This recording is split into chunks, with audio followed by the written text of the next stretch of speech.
And we'll start, please, with Alex from Premier League. Morning, Mikel. How are you? Morning. I'm good, thank you. Good. Just seen the news that Martin Odegaard has signed on a permanent deal. What do you believe he can bring to this squad? Well, a lot of things that he brought last season. He made us better. We needed more options, alternatives, creativity, and players that can be models in this football club. And he's still a really young man, but he has huge experiences in different clubs already, and he has a unique talent for the way we want to play. So I'm delighted that the club has made an effort, and we have now Martin in a permanent deal here. And what's the latest on Aaron Ramsdale? Is he in contention to feature at the weekend? We will see. There is still some paperwork getting done. He had his medical almost done as well. So there are a few things still with Sheffield to be resolved. So we're going to have to wait. And after a tough start to the new Premier League season, how have you tried to lift your players and boost morale this week at the training ground? Putting things into perspective, we have an incredible 48 hours before the match, which created a big uncertainty. And probably an unprecedented Arsenal lineup. We tried everything that we had in that game, and it didn't work out. We knew the consequences of that externally, what it went to mean, but internally the reaction has been incredibly positive. It's one day of Premier League football. We have the whole season ahead of us, and any negativity that's going to try to surround the football club is going to be out of these walls. So the players aren't feeling any pressure. You're not feeling any pressure. If you don't feel pressure in football, in any elite sport, I think you pick the wrong profession. I think it's responsibility, it's not pressure. We have the responsibility to do our best under any circumstances. Unfortunately, now the circumstances are uncontrollable. The only thing that is going to happen is something that you don't expect, that's for sure. And then you have to try to adapt and do the best as you can. And that's what you have to ask yourself. The rest is about a result. And you know that you're going to be judged on that result. That doesn't mean you are doing a good or a bad job because you win or lose a football match. And what is the latest team news ahead of Sunday? How are the players with COVID doing? It's still very uncertain. I cannot give you any answer today because I don't know. I don't know if they're going to be able to train a few hours, if they're going to be able to compete at the weekend. I don't know. My final question to you, what are you expecting from Chelsea and how are you going to try and stop Romelu Lukaku? Well, from Chelsea, I expect what they've done over the last few years. They are a top team full of world-class players with a great manager. They are the champions of Europe, and we expect a really competitive match. Is what I expect about our team. Our fans, that they're going to be supporting the team right behind them from the beginning because they've been missed so much. And we're going to go there to win the football match. And do you have a plan to stop Lukaku on his second debut? I don't know if he's going to play. So I have a plan to try to stop what Chelsea do and the plan to do what we have to do to win the game. Thanks a lot, Mikel. Good luck on Sunday. Thank you. Thanks, Alex. We'll come to Mark at Sky. Morning, Mikel. Can you hear me okay? Yes. Mikel, just going back to the unfortunate situation with the 4 players that tested positive for COVID. First of all, are they well? Are they okay? Are they suffering badly, or are they in a good shape? Well, they had some tough days, to be fair. Laka still hasn't trained, so it's not been really good. Oba had a training session yesterday, but yeah, they were affected by the virus, and Alex something similar as well. So yeah, they were ill. There's a suggestion that it came from a party that Oba had on the Tuesday before the game against Brentford for his son. So it was a sort of a family and friends gathering. Can you confirm that that's where potentially it came from? And is it disappointing that they had that environment before such a big Premier League game? I don't know where it came from. We can guess. It came from a week before. We had cases that they had 3, 4, 5 positive and negative tests, and then they are positive. We have no clue where it came from, to be fair.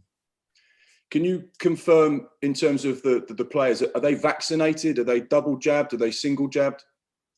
Most of them are double vaccinated. Others, they have one vaccine. So we are trying to encourage them to get vaccinated because they're going to protect themselves, their families, obviously the environment around the club. But it's a really personal matter. And we are trying to guide them and explain the reasons why it's better to do it. But at the end, it's a personal decision. And of course, you suffered from COVID right at the very beginning of this pandemic. So the fact that you've been through this and you understand how it can affect you and your body, your message is clear: go and get double jabbed and try and protect those people around you. Yeah, but I think it's more powerful. It's coming from the government. It's not about protecting ourselves. It's about protecting the people around us as well. So I think it's a gesture of generosity. I don't know if somebody is completely convinced at the beginning to do it, but you see that the benefits at the moment are much bigger.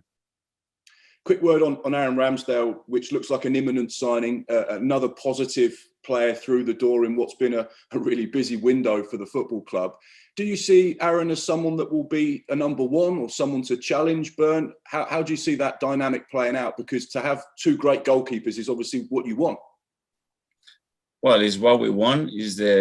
Is what we've always been the case at this football club. Is nothing new. We're going to have two different profiles, two different stages in their career. Aaron is a really, really talented young goalkeeper with already a huge experience and international for England, and is going to bring competition, which is what we want: create competition, healthy competition, quality competition in every position, and we needed a goalkeeper there, and we identify Aaron as the ideal option. A quick word on Chelsea. I know you touched upon it there. You beat them in the pre-season games. How significant could this performance and result be to change the narrative of the way the season has started for Arsenal? Well, after a defeat, the best way to put things away is to win. And football matches, when you win them, you create a different context, different environment, and energy around the place. Our focus is in trying to get the best possible performance, and then the result will be a consequence to that. So our main focus has to be there. And finally, from me, when you look at everything that you've had to deal with over the course of the last week with COVID and player signings and various issues and the start of a new Premier League campaign and the pressure that is being spoken about in the media, how have you personally dealt with this? Has this been your biggest challenge since becoming Arsenal boss? No, I think I have bigger challenges since I've been in here for 18 months, believe me. And a lot of things that happened, we will look at them with perspectives in maybe not now, because a lot of people are not interested to analyze what is happening now. But in 1 year, 2 years, 3 years time, when we look back, we will say a lot of sense is what happened. Thanks, Mikel. Yeah. Thanks, Mark. Come to George at the BBC. Thanks, Mark. Mikel, sorry to go back to last week again, but I just wondered, last season, Tottenham, Man City, Aston Villa, Newcastle all had games postponed because of a COVID outbreak. How close was it for your match being postponed, and are you surprised it wasn't? Yes, I was surprised, but the regulations or the regulators decided that the best thing to do it was to play the game. Did you ask for it to be postponed, and was Lacazette and Aubameyang in your starting 11 last week? What we did is what we had to do through the club doctor as well, explain the situation, how it developed, and the risk that we could see there. And on to more positive news, what does Martin Odegaard bring in, and I'm not talking negative of Joe Willock, but you've let Joe Willock go, but what have you seen in keeping Martin and that maybe Joe didn't bring last season with regards to your team this year? Well, we've seen Joe here for a long time in different stages of his career, and Joe is a player that we value, that we like so much. After that spell, obviously his profile changed, his ambitions personally changed, the game time that he needed was very different to what we could give him in this moment, and we made a decision together to find the best way in his pathway for his career. And after that, obviously, we lost Danny, we lost Joe, and we didn't have Martin. So in terms of creativity in the team and options in that position, we were really short. you see the numbers and what we did after Christmas when Martin was in the team, when we had people like Emil, the team performed at a completely different level. He's someone that we admire, that he cannot be more liked around the place for what he brings to the team, and still at the age of his career that he is, and the potential to grow that he has is still immense. Aaron Ramsdale, can I just ask, why should Arsenal fans be excited about the signing? Because he's received some, I'm loath to talk about Twitter trolls already, but there's been some criticism online. So why should Arsenal fans be excited about signing Aaron Ramsdale for you? I think they're going to love his personality, his character, the quality that he has as a goalkeeper and what he's going to offer. I think given some time, he's a young goalkeeper as well, but with a huge potential. Have you finished spending yet, or is still more to come? Well, there's still 11 days to go, and we still have things to do. They are going to be players at the moment. The way the club, the squad is set up, it's going to be difficult to find game time. So there are things to be done. Thanks very much. Good luck for the season. Thank you. Thank you. Thanks, George. Ian from TalkSport. Hi, Mikel. How are you? I'm good, thank you. You got a lot of criticism as a club and you personally after the defeat at Brentford. I just wonder why you didn't come out sort of immediately after the game and say, listen, I had all these problems with players that had COVID. Why we didn't find out until yesterday when the team news came out? Listen, Ian, I am always very direct and I try to give the information is right. But there are some policies and there are some medical privacies that I cannot forget. I have to protect the club and I have to protect the individuals. So if you ask me why I did it, that's the only reason. For me, it was simple. They have COVID, my best player, they have COVID, I cannot play. I have to put a team out there that is unprecedented in this league and take all the pressure off. For me, it was very simple, but I cannot do that. So the club will be always in front of me, and the individuals, if that's what they believe and we cannot give the right answer at the moment for different reasons, that's what I would keep doing, and I will do that again next time. Do you think that should change? Because if, for example, Aubameyang had a hamstring injury and was out this weekend, and we said, oh, you know, Aubameyang's doubtful with a hamstring injury, we'd all know. And there's nothing wrong with having COVID. I don't understand why. Yeah, if you know that you have a hamstring injury, you can say with obviously permission from the player that you have a hamstring injury. When you don't know, or you are not sure, or it can be something else, maybe worse, then you have to be really careful what you say. Yeah. Fair enough. You spent more money. Arsenal spent more money than any other Premier League club this summer. You spoke about pressure and responsibility earlier. Does that come with a lot of pressure and responsibility, the amount you've already spent? It does. We will see where we finish with the money that we have spent, what has been done in the last few years. We're going to have, I think at the moment, it's 7 players that left the club and 5 that they are coming in. So we are not bringing more players that we already have. It's already a big turnaround again. And we're going to try to do it in the right way. So this club is stable. It's a clear indicator of the business that we are doing. The group ages of between 21 and 23 years old. And it tells you the project that we are building. Absolutely. Just 2 more from me. Lukaku's addition to Chelsea makes them title contenders. You've got Chelsea this weekend, then Man City. I mean, this is not looking the easiest start you could have had to this season. It's not, but we knew that from the beginning. You have to play 38 games against all the teams at the end of the season. And it's the perception, the pressure, and again, the negativity. I want people that are constructive around me. I know the people that have the intentions to bury us, to try to criticize us. We are not interested in that. We have a lot of positive, a lot of energy, new energy that is coming up. My full focus is on that and find a way to beat Chelsea because we can, because we've done it. And last one, off the back of that, with positive energy. Last year, with the greatest respect, the home form was not great. Some people would describe it as horrendous. Fans back for the first time at the Emirates in full capacity on Sunday. What is your message to them regarding your team?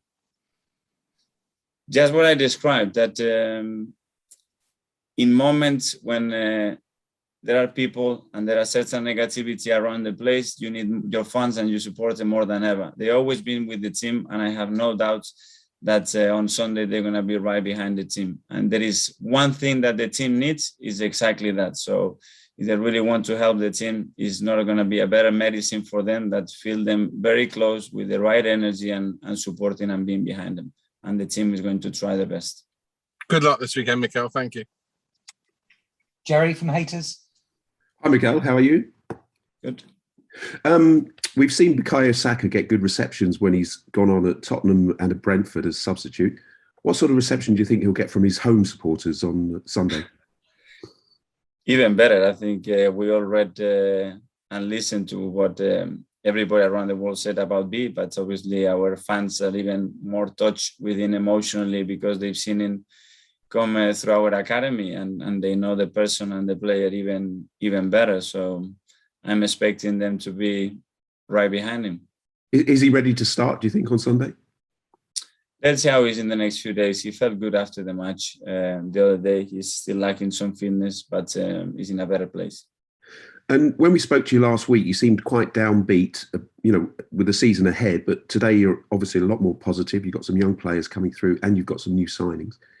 Is there a sort of new energy about the place? Well, we try to have all the time the most positive energy around the place. I like to be always positive. I love challenges, and we had a challenge. I knew we had a challenge a year and a half ago with everything that was coming on. Just embrace it. Do the best that we have, the best that we can do every single day. Try to create the best possible atmosphere and context around this place, and things will happen. And just finally, it's a London derby. Chelsea would probably go in as favourites given their current situation. But historically, you've got a good record at home to Chelsea. And as I say, a London derby, it does seem to sort of throw form out the window. Does that give you real optimism? It gives me, I can't wait for the game to be there and have our fans back after 18 months without them with full capacity. So this is why we are here, to experience those moments and hopefully give them what they deserve. Thank you.